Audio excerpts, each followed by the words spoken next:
মাননীয় কৰ্মচাৰীসকল, জনাই আছো পেঞ্চন সম্পৰ্কীয় এটা গুৰুত্বপূৰ্ণ খবৰ যে 23 আৰু 24 আগষ্ট তাৰিখে গুৱাহাটীত অনুষ্ঠিত হোৱা NPS সংস্থাৰ যি দ্বিবাৰ্ষিক অধিৱেশন আছিলে তাতে পেঞ্চন সম্পৰ্কীয় কি সিদ্ধান্ত তেওঁলোকে লৈছে তাৰ সবিশেষ এটা বাতৰি কাকতত প্ৰকাশ পাইছে আপোনালোকক জনাম। তো আপোনালোকে শেষলৈকে ভিডিঅ'টো ভালকে চাই যাব। এইটো চাব পাৰিছে মন্ত্ৰী বিধায়কে নিজে লয় পুৰণি পেঞ্চন, NPSৰ বিৰুদ্ধে কৰ্মচাৰীৰ তীব্ৰ ক্ষোভ, UPS দিলেও মানি নলয় কৰ্মচাৰীসকলে। কৰ্মচাৰীক অনিশ্চিত পেঞ্চন দিয়াটো এক ভয়ংকৰ অযুক্তিকৰ কথা, অন্যায়। OPS নিদিয়া পৰ্যন্ত চলিব ধাৰাবাহিক আন্দোলন। কেন্দ্ৰীয় আৰু ৰাজ্য চৰকাৰৰ সকলো কৰ্মচাৰীৰ বাবে চৰকাৰে গ্ৰহণ কৰা ৰাষ্ট্ৰীয় পেঞ্চন আঁচনি NPSৰ বিৰুদ্ধে সমগ্ৰ দেশজুৰি ক্ষোভৰ উদগীৰণ হোৱাৰ পাছত এই আঁচনিৰ পৰিৱৰ্তে চৰকাৰে সংহত পেঞ্চন আঁচনি বা ইউনিফাইড পেঞ্চন স্কিম গ্ৰহণ কৰিছে যদিও ইয়াক কোনো কাৰণতে মানি নলয় কৰ্মচাৰীসকলে। এই নতুন পেঞ্চন আঁচনি UPSৰ তীব্ৰ বিৰোধিতা কৰি পুৰণা পেঞ্চন আঁচনি OPSকে পুনৰ প্ৰৱৰ্তনৰ দাবীত ছেপ্টেম্বৰৰ পৰা ধাৰাবাহিক প্ৰতিবাদী কাৰ্যসূচী গ্ৰহণ কৰিব ৰাজ্যৰ কৰ্মচাৰীসকলে। আজি মহানগৰীৰ ৰূপনগৰস্থিত মুক্তিযুঁজাৰু সন্মিলনীৰ সভাগৃহত অনুষ্ঠিত সদৌ অসম চৰকাৰী NPS কৰ্মচাৰী সংস্থাৰ তৃতীয় দ্বিবাৰ্ষিক অধিৱেশনত এই সিদ্ধান্ত গ্ৰহণ কৰা হয়। উল্লেখ্য যে দুদিনীয়া কাৰ্যসূচীৰে কালিৰে পৰা অনুষ্ঠিত অধিৱেশনত কৰ্মচাৰী সমাজৰ সমস্যাৰাজি বিতংভাৱে আলোচনা কৰা হয়। এই আলোচনাত বিভিন্নজনে বক্তব্য দাঙি ধৰি কয় যে 2005 1 ফেব্ৰুৱাৰীৰ পৰা অসমত ৰাজ্য চৰকাৰে কৰ্মচাৰীসকলৰ বাবে প্ৰৱৰ্তন কৰা ৰাষ্ট্ৰীয় পেঞ্চন নীতি চূড়ান্তভাৱে কৰ্মচাৰী বিৰোধী তথা পেঞ্চনৰ নামত ই এক প্ৰহসন।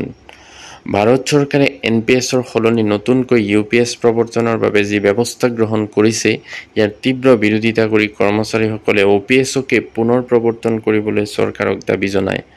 এই সন্দৰ্ভত সংস্থাৰ সভাপতি অচ্যুতানন্দ হাজৰিকা আৰু সাধাৰণ সম্পাদক অপূৰ্ব শৰ্মাই কয় যে OPSৰ বাহিৰে বিকল্প ব্যৱস্থাই কৰ্মচাৰীৰ অৱসৰপ্ৰাপ্ত জীৱন সুৰক্ষিত কৰিব নোৱাৰে, সেয়া ইতিমধ্যে প্ৰমাণ হৈ গৈছে। সেয়ে এই অধিৱেশনে অহা ছেপ্টেম্বৰৰ পৰা পুনৰ তীব্ৰ গণতান্ত্ৰিক সংগ্ৰাম আগুৱাই নিবলৈ সহমত পোষণ কৰে।